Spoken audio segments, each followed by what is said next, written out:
जैसे अभी तक ईरान ने हर मुमकिन कोशिश की है कि न्यूक्लियर एनरिचमेंट का मामला ना आए बीच में, और उन्होंने कहा है कि हद से ज़्यादा मुतालबात हैं अमेरिका के जो रुकावट बन रहे हैं किसी फाइनल मुआहदे में। अभी ISPR की जो सामने आई है तफसीलात इस सारे विजिट के हवाले से, उन्होंने ये कहा है कि पिछले 24 घंटों में जितनी भी इंटेंसिव निगोशिएशंस हुई हैं, बातचीत हुई है, उसका नतीजा निकला है कि इनकरेजिंग प्रोग्रेस हुई है, हौसला अफजा पेशरफ्त टुवर्ड्स अ फाइनल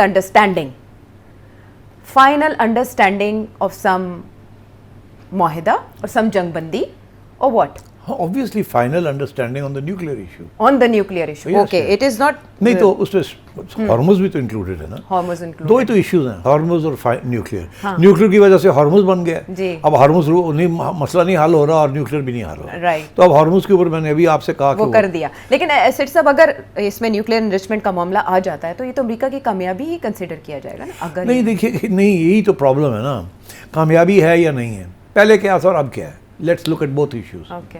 पहले एक एग्रीमेंट थी JCPO, जो कि ओबामा के ज़माने में बनी थी। उसके ज़रिए 2015 से लेके 2018 तक कोई इन्वेस्टमेंट उन्होंने 3% से ऊपर नहीं की और इंस्पेक्शंस हो रहे थे। इसने आके जब एग्रीमेंट को तोड़ी, उसके बाद उनको फ्री हैंड मिल गया, उन्होंने इन्वेस्टमेंट करनी शुरू कर दी। वो पिछले 3-4 साल में वो 60% तक ले गए हैं। तो अब इन दैट सेंस मामला तब्दील हो गया जी। अब डोनाल्ड ट्रंप ये कहता है कि ये वापस जाएं, 3 से भी कम पे चले जाएं। हाँ। और ये जो सारा मटेरियल है ये हमें दे दें। ठीक। हाँ। मगर अब बात ये है कि ये तो पहले इतना इशू नहीं था, इशू तो अब बन गया है। ये ट्रंप की वजह से ये इशू बना है, इन्होंने क्रिएट किया। अब इन्होंने अब मसला क्रिएट किया। तो अब तो इसके लिए अब कहता है इसको ख़त्म करो। वो रोक तो देंगे जी, मगर अब सवाल ये है कि ये जो मटेरियल है इसका क्या होगा। तो ये इसी के ऊपर इशू बना हुआ था ना। वो कहते हैं, अमेरिका कह रहा था ये भी हमें दें, बाकी चीज़ें तो ठीक है। तो डोनाल्ड ट्रंप जो है वो अब, और हॉर्मुज के ऊपर भी लोग कहते हैं यार पहले खुला सी तो तुसी जो हरकतां जिहड़ी कीतियां ने ਉਹਦੀ वजह नाल बंद हो गया, हुण तुसी कहंदे हो खोल दिओ तो कहोगे बड़ी विक्ट्री हो गई है, कामयाबी हो गई है। तो eight the end of the day इसकी गलतियों की वजह से बहुत से नए प्रॉब्लम्स बन गए हैं। अब उन प्रॉब्लम्स को रिवर्स करने की कोशिश की जा रही है और उसको बिल किया जाएगा as a great victory, which is not the case.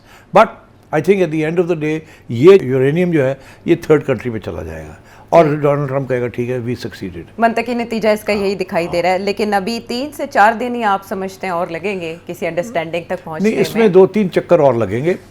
एक इनिशियल अनाउंसमेंट होगी, उसके बाद फिर बहुत सी एक्टिविटी शुरू हो जाएगी।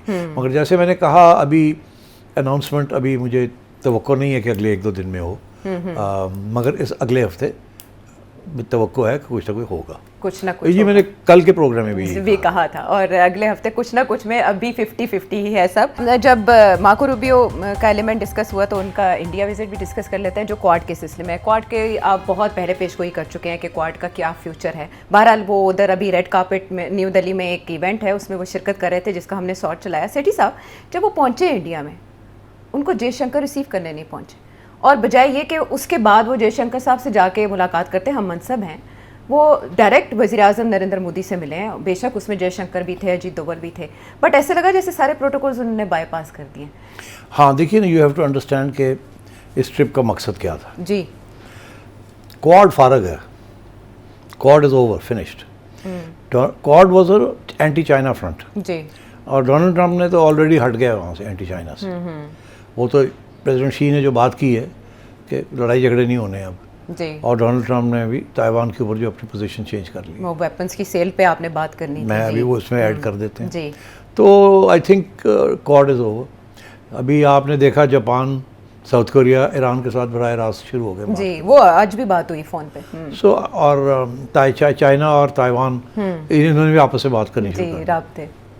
सो और डोनाल्ड ट्रंप ने हथियार कोई 14 बिलियन के देने थे, 14 बिलियन डॉलर, और चाइना ऑब्जेक्ट कर रहा था कि मत दें इनको हथियार। तो वो कांग्रेस ने अप्रूवल दी हुई है और पूछ रहे हैं क्यों नहीं दे रहे, और डोनाल्ड ट्रंप ने देना, ठहर जाओ। तो ये this is part of the understanding कि अब ताइवान के ऊपर कॉन्फ्लिक्ट नहीं होनी, और जो ग्रेट कंपटीशन है बिटवीन चाइना एंड अमेरिका, वो मिलिटरीली उसको नहीं रिजॉल्व किया जाएगा। ओके, ठीक।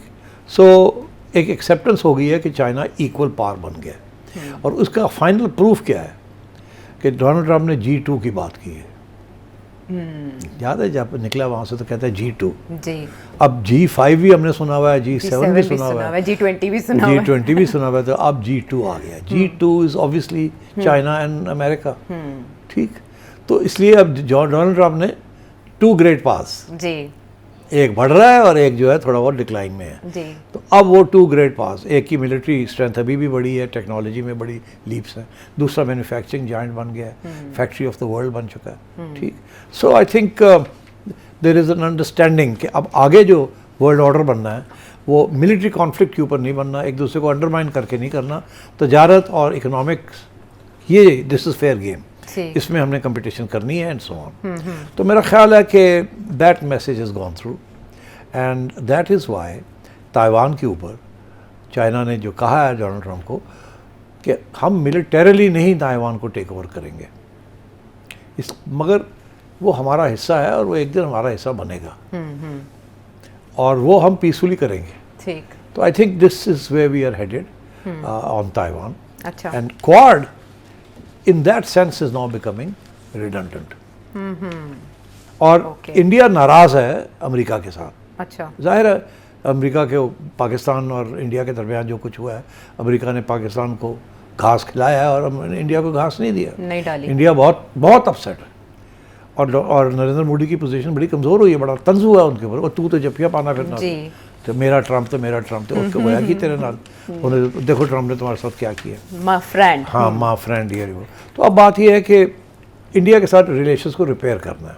अच्छा। Because after all India is a big country and it's also an important country and at the end of the day India South Asia में अभी भी is the biggest country there is. India is already has a big trade relationship with the United States. India के जो citizens हैं, professionals, बहुत बड़ी American economy का हिस्सा है जी, इंडियन अमेरिकन्स, बहुत बड़ी कंस्टिट्यूंसी है, ये बड़ी फंडिंग है to American presidential campaigns and so on.